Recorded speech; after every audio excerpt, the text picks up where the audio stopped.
कहानी का आगाज एक नौजवान लड़की जवाई से होता है। जब उसके वालिदैन दूसरे कमरे में लड़ रहे होते हैं तो वो जमीन पर चलने की बजाय अलमारियों और शेल्फों के सहारे किचन की खिड़की तक पहुंच जाती है और वहां बैठ जाती है। फिर हम देखते हैं कि वो खिड़की पर काफी देर तक बैठी रहती है। अब 20 से साल बाद मंजर बदलता है और अब जवाई बड़ी हो चुकी है। वो एक कंपनी में क्लीनर की नौकरी करती है। आज वो अपनी जॉब के लिए लेट हो गई है लेकिन जल्दी से वहां पहुंचती है। इसका छोटा भाई माइकल भी उसके साथ होता है और उनके वालिदैन की मौत हो चुकी है।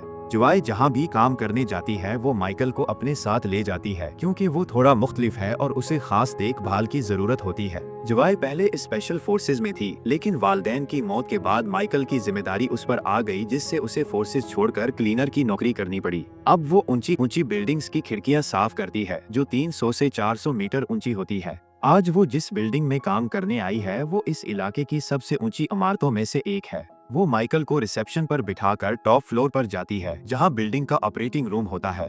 वहां इसे पता चलता है कि वर्कर्स अपने काम को अच्छे से नहीं करते जिससे उसे अपनी हिफाजत खुद करनी होती है। वो एक लिफ्ट नुमा डेक के जरिए बिल्डिंग के बाहर खिड़कियां साफ करने लगती है। फिर थोड़ी देर बाद उसका एक को वर्कर भी आ जाता है। ये डेक एक ट्राली की तरह होता है जो ऊंची बिल्डिंग्स की बैरूनी सफाई के लिए इस्तेमाल किया जाता है।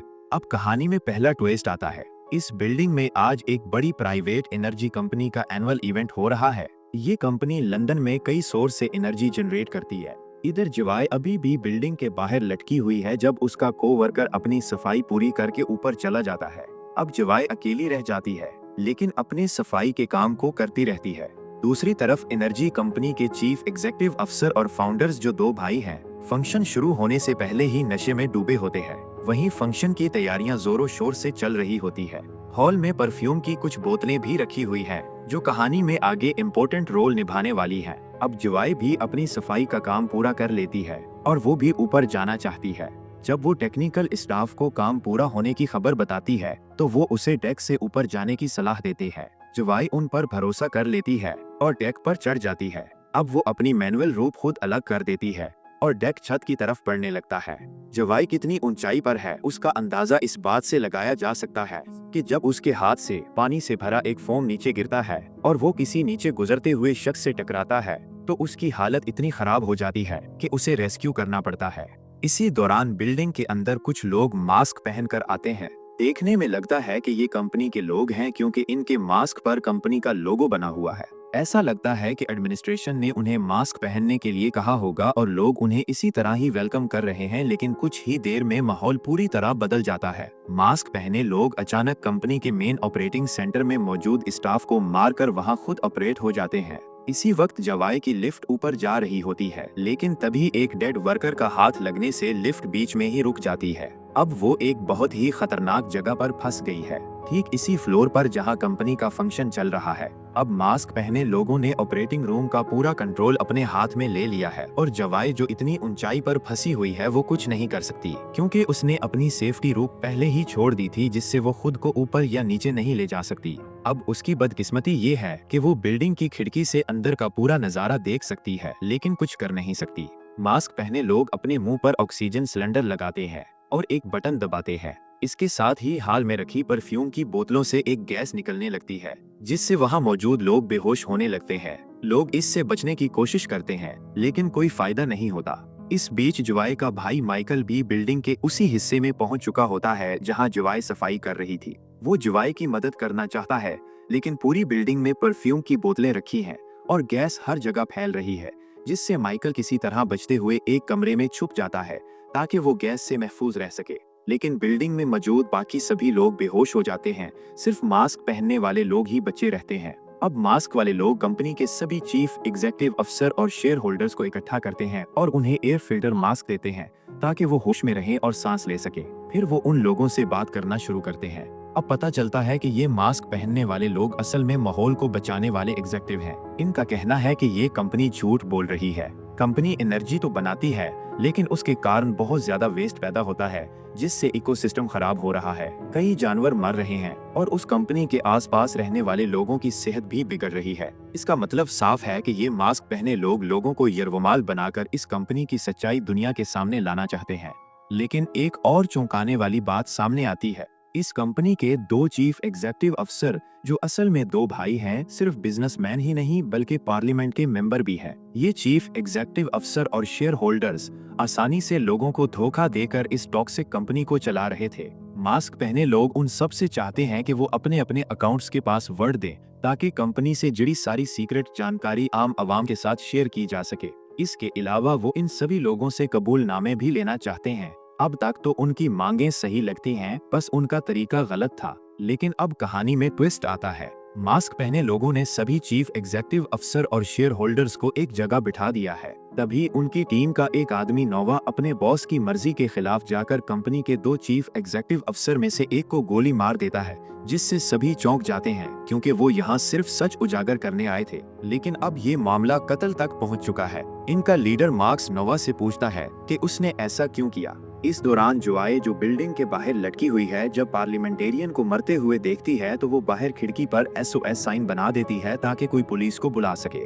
बाहर मौजूद मास्क पहने लोगों में से एक उसे देख लेता है और अपने लीडर मार्क्स को बताता है। मार्क्स नोवा को जुआए के पास भेजता है, जिससे उसकी जान को खतरा बढ़ जाता है। लेकिन इससे पहले कि नोवा जुआए को कुछ कर सके, दूसरा पार्लियामेंटेरियन वहां से भागने की कोशिश करता है। मार्क्स उसे पकड़ लेता है, लेकिन जब नोवा को उसका पता चलता है तो वो खुद वहां पहुंच जाता है। अब नोवा का मकसद सिर्फ कंपनी को एक्सपोज करना नहीं रह गया था, बल्कि वो कंपनी के लोगों से ही नफरत करने लगा था। अब एक और बड़ा ट्विस्ट सामने आता है, क्योंकि नोवा मार्क्स को गोली मार देता है। मरने से पहले मार्क्स उससे पूछता है कि उसने ऐसा क्यों किया।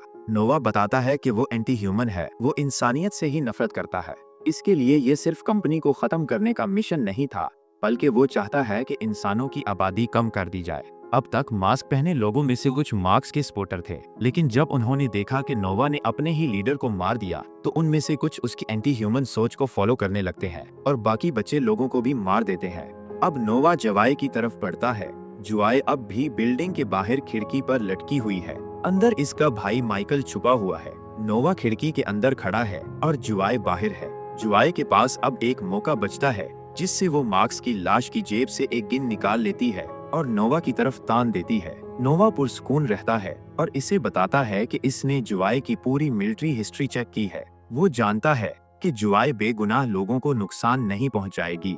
फिर वो उसे ब्लैकमेल करने लगता है कि अगर जुआए ने उसे गोली मारी तो पूरी बिल्डिंग उड़ा दी जाएगी, क्योंकि उसने सभी बेहोश पड़े लोगों के जिस्म पर बम फिट कर दिए हैं।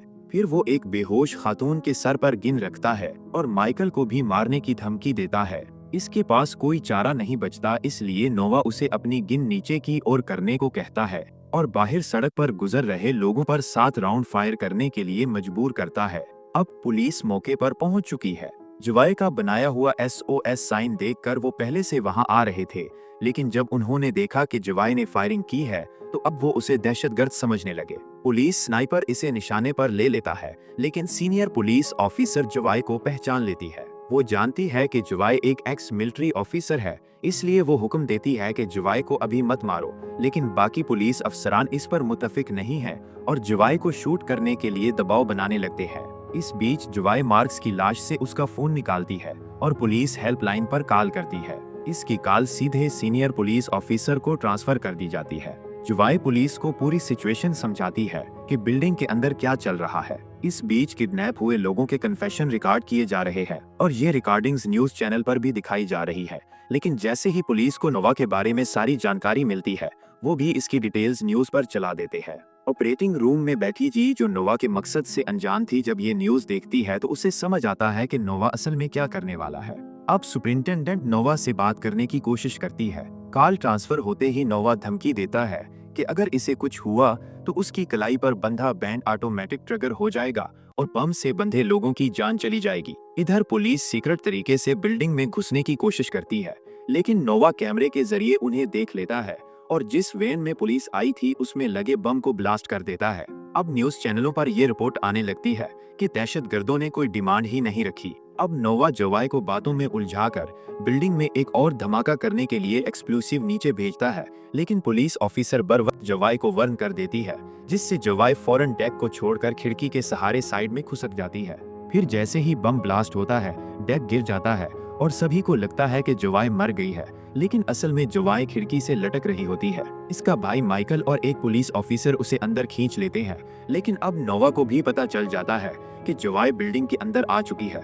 अब नोवा को यहाँ से निकलने की जरूरत पड़ती है। उसने सभी किडनैप लोगों के कन्फेशन रिकॉर्ड करवा लिए हैं, लेकिन बिना किसी दिक्कत के बिल्डिंग से बाहर निकलने के लिए उसे नेगोशिएशन की जरूरत होगी। लेकिन वो नेगोशिएशन करने की बजाय अपनी टीम को जुवाई को खत्म करने के लिए भेज देता है। यानी उसके पास यहाँ से निकलने का कोई सीक्रेट प्लान है और वो जितने भी लोग बच गए हैं उन्हें मारकर ही यहाँ से भागना चाहता है। अब जुवाई भागकर एक कोने में छुप जाती है। जैसे ही नोवा की टीम उसे मारने के लिए आती है, जुवाई उन पर भारी पड़ती है। वो एक एक्स मिलिट्री वुमन है, तेज और फिरतीली। वो नोवा की टीम के कई लोगों को मार देती है। इस बीच नोवा एक वीडियो रिकॉर्ड करता है जिसमें वो अपने असली इरादे बताता है, जिसमें वो इंसानों को ही धरती के लिए सबसे बड़ा खतरा मानता है। उसके बाद उसकी वीडियो जी को भेजी जाती है, जो ऑपरेटिंग रूम में बैठी है। जैसे ही वो वीडियो देखती है, उसे समझ आता है कि नोवा पूरी तरह साइको है और अब बिल्डिंग में मौजूद हर कोई मरने वाला है, सिर्फ नोवा को छोड़कर, जिससे जी भागने की कोशिश करती है लेकिन उसे मार दिया जाता है।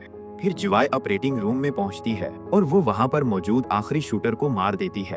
अब जुवाई और माइकल मिलकर बिल्डिंग के सिस्टम से सारे डेटा और सबूत एक चिप में सेव करते हैं। फिर जुवाई जानबूझकर नोवा को खुद को पकड़ने के लिए उकसाती है। इससे पहले कि वो बिल्डिंग से बाहर जाकर बम को ट्रिगर कर सके, जुवाई चाहती है कि वो पहले उसे पकड़ने आए। इस दौरान जुवाई पुलिस ऑफिसर को बताती है कि वो एक्स मिलिट्री है और इसका फर्ज है कि वो किडनैप हुए लोगों को बचाएगी।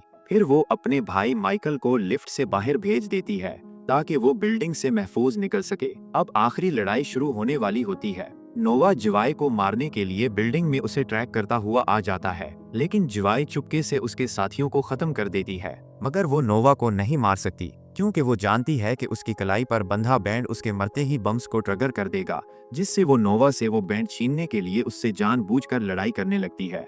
जुवाई और नोवा के बीच काफी देर तक जबरदस्त लड़ाई होती है। लड़ाई के दौरान नोवा एक खिड़की से टकराता है, जिससे कांच टूट जाता है और वो नीचे लटक जाता है। नोवा जुवाई को आखिरी बार याद दिलाता है कि उसकी कलाई पर बंधा बैंड क्या कर सकता है। अगर उसे कुछ हुआ तो बम्स ट्रिगर हो जाएंगे, लेकिन तभी जुवाई उसे अपना हाथ दिखाती है और नोवा को एहसास होता है कि उसका बैंड अब जुवाई के हाथ में है, जिससे जुवाई बिना किसी झिझक के उसे नीचे फेंक देती है। उसके बाद जुवाई पुलिस को बिल्डिंग टेक ओवर करने का सिग्नल देती है। अब तक ज्यादातर दहशतगर्द मारे जा चुके होते हैं और नोवा भी मर चुका होता है, क्योंकि बम्स का कंट्रोलिंग बैंड अब जुवाई के पास है, इसलिए खतरा टल चुका है।